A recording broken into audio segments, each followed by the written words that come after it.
तीनोटी प्रकल्पर शिलान्यास कराई दुईटी रास्ता आउ गोटे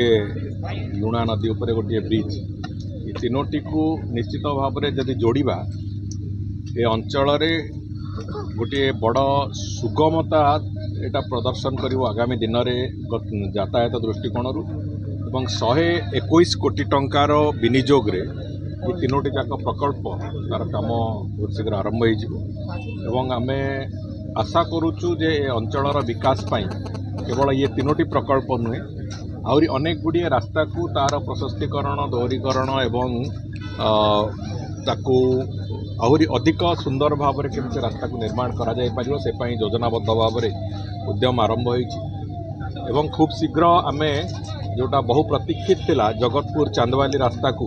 चारिथाकिया रास्ता करने जो आवश्यकता से भी माननीय मुख्यमंत्री अनुमोदन मिल सारी बहुत शीघ्र तार भी टेंडर प्रक्रिया को आम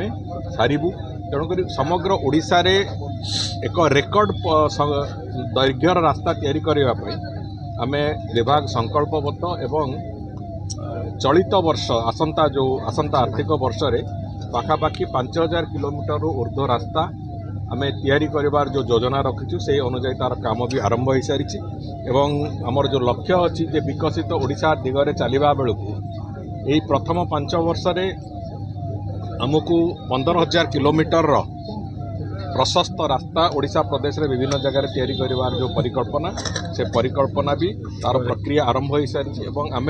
विकसित ओडिशा रे निश्चित भाव में रास्ता तैयारी करबा फल एक प्रमुख भूमिका ओडिशार विकास दिगरे निश्चित भाव में देखा मिलिबो से प्रक्रिया रे ये जो आज जो 121 कोटी टंकार जो प्रकल्प गुड़िक आज शिलान्यास कराई निश्चित भाव में आ गोटे माइल खुंट भी हम पूर्व सरकार समय जो शिलान्यास करथिले निर्वाचन को आखि आगे रखी तरबरिया करथिले एडमिनिस्ट्रेटिव अप्रूवल भी नथिला साधारण भाव में गोटे विभाग कोठी केती पैसा खर्च करिवो ता बाबद एडमिनिस्ट्रेटिव अप्रूवल हेले तापरे से बाबद खर्च करने को विभाग निष्पत्ति निए एवं तापरे टेंडर प्रक्रिया को कथा जाए गत सरकार समय ओडिशा रे अनेक गुड़िए प्रकल्प तरबरिया करके निर्वाचन दृष्टिकोण लोकों आखि आगे धूली झाड़ापी गुड़िए प्रकल्प करथिले ता भितर ये प्रकल्प भी गोटे थिला जो कि एडमिनिस्ट्रेटिव अप्रूवल नथिला जो कि सरकार सहमति नथिला किंतु प्रकल्पर घोषणा होता तेणुक से प्रकल्प आज